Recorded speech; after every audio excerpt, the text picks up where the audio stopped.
You thought Charles Leclerc and Lewis Hamilton were about to become rivals, that Ferrari was quietly turning into Leclerc's team. But what if I told you, Leclerc isn't just defending Hamilton, he's betting on him. Even after 3 painful weekends, even after Lewis called himself absolutely useless, even after Hungary, where Hamilton finished outside the points for the first time ever at that track, Leclerc didn't distance himself, he didn't posture. He stood up and said, "I want both of us to be successful. I have no doubt he'll bounce back." In today's F1, where drivers throw teammates under the bus for 1/10 of a second, that's rare, that's powerful, and maybe, just maybe, that's the reset Lewis needs. Because here's the good news, Hamilton still has allies, and not just inside Ferrari's garage, but on the pit wall, inside the paddock, even in the guy who just beat him in every session for 2 weekends straight. And maybe that's the clue we've all been missing. Maybe Leclerc knows something we don't. Maybe the story of Hamilton at Ferrari isn't a collapse, it's a test. Let's look at the numbers. Since the Belgian GP sprint, Hamilton's results have been brutal. P18 in Spa Sprint, Quali P16 in Spa GP, Quali P12 in Hungary, Quali Leclerc, P4, P3, pole position. That's not just a gap, it's a canyon. In Hungary, Leclerc led most of the race until a chassis issue made the car undrivable. Still finished ahead of Hamilton, who spent the race stuck behind midfielders. No pace, no points, no joy. Worse, Lewis didn't even defend himself. In the post-session interview, he called himself absolutely useless. Told the media, maybe they need another driver. And when summoned to the stewards over the Verstappen incident, he didn't show up. That's not about driving, that's mental. And this goes beyond just Hungary. McLaren is surging, Red Bull is vulnerable, Mercedes is building for 2026. Ferrari has a window, but they need both drivers firing. If Hamilton can't get back to form after the break, if Leclerc keeps carrying the team alone, this dream partnership might turn into a strategic liability. And that brings us to the core of it all. Lewis Hamilton is in a war, but not with Verstappen, not with Leclerc, with himself. This isn't the Hamilton of 2021. This isn't the guy who threw a car around Interlagos like a possessed animal. This is a man trapped in his own standards. His driving isn't gone, but his confidence, that's what's missing. You can feel it in the radio, in the interviews, in the way he slouches in the media pen, monosyllabic, emotionally checked out. And yet, Leclerc refuses to give up on him. We're one team. He'll come back stronger. And maybe that's the point, because Hamilton didn't come to Ferrari for comfort. He came to finish the story, to win where greats have failed, to turn pain into legacy, to write one last chapter that only he could write. Everyone remembers the Schumacher era, but few remember how it started. 3 years of struggle, mechanical failures, strategic disasters, doubt, frustration, but then dominance. Maybe Leclerc sees that. Maybe he sees the long game. Maybe he knows that history rewards those who suffer first. Of course, there are risks. Hamilton is 40, the grid is young, the tires have changed, the car is still unpredictable. The SF25 doesn't rotate the way he likes. The braking system still feels alien. The setup windows are tight. If Ferrari can't fix the rear-end instability before Zandvoort, we might be staring at another painful weekend. So here's the question. Is this the lowest point before a comeback? Or is it the beginning of the end?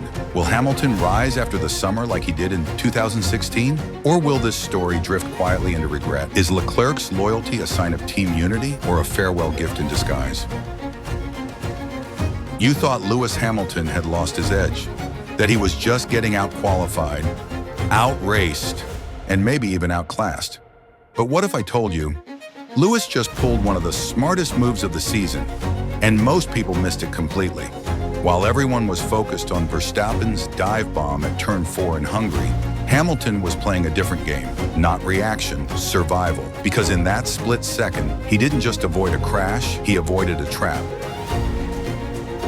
And here's the twist. According to Sky Sports' Anthony Davidson, that moment might have been the most underrated display of Hamilton's brilliance all weekend. No contact, no complaint, no media war, just a calm, calculated move at 250 kilometers per hour that most drivers wouldn't even see, let alone react to.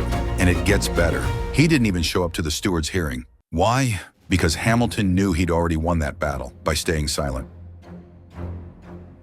Let's look at exactly what happened. Lap 29, turn 4. Verstappen launches one of his signature lunges down the inside. Aggressive, borderline legal. Hamilton takes to the runoff. No contact, no spin. Race continues. Then the stewards get involved. A post-race investigation is launched.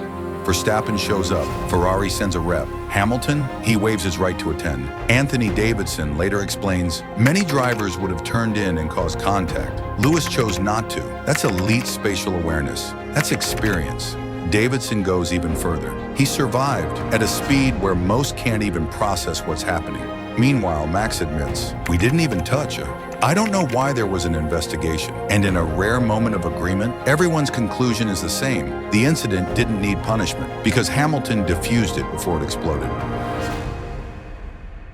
But this is about more than just one corner. In a season where Red Bull looks shaky, where McLaren is charging, and Ferrari's only shot at the constructors depends on both drivers delivering, this moment showed why Hamilton still matters. Forget qualifying for a second. Forget tire strategy. When the chaos hits, when the fight gets personal, Hamilton doesn't panic. He doesn't throw elbows. He doesn't complain to the FIA. He lets his judgment do the talking. And in a midfield war zone like Hungary, that might be the only thing keeping Ferrari in the fight. But here's the twist. That same Hamilton, cool, composed, unshaken, was also the man who called himself absolutely useless just a day before. That's the paradox. Publicly beaten, privately brilliant. It's like there are two versions of Lewis right now. The legend who sees Verstappen coming and avoids a crash with reflexes most drivers dream of, and the man who stares at the timing sheet after Q2 and wonders if he even belongs in red. It's not just physical, it's mental warfare, with the media, with the car, and most brutally, with himself.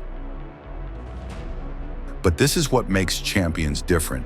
When you've won 7 world titles, broken every record that mattered, and still choose to show up and fight back after a weekend like Hungary, that's not just racing, that's character. Hamilton didn't need to dodge Max. He could have turned in, they could have crashed, and then the headlines would be different. Instead, he played the long game. Because legacy isn't built on winning every fight, it's built on knowing which ones to walk away from.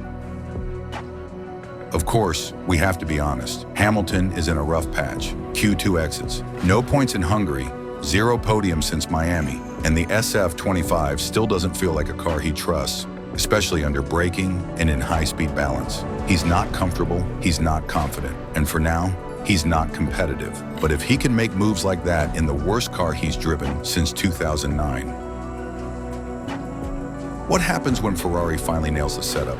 So now the question is, was Hungary the beginning of the comeback, or just another clever trick hiding a deeper decline? Has Hamilton truly lost the edge, or is he just setting up one of the biggest redemption arcs F1 has ever seen?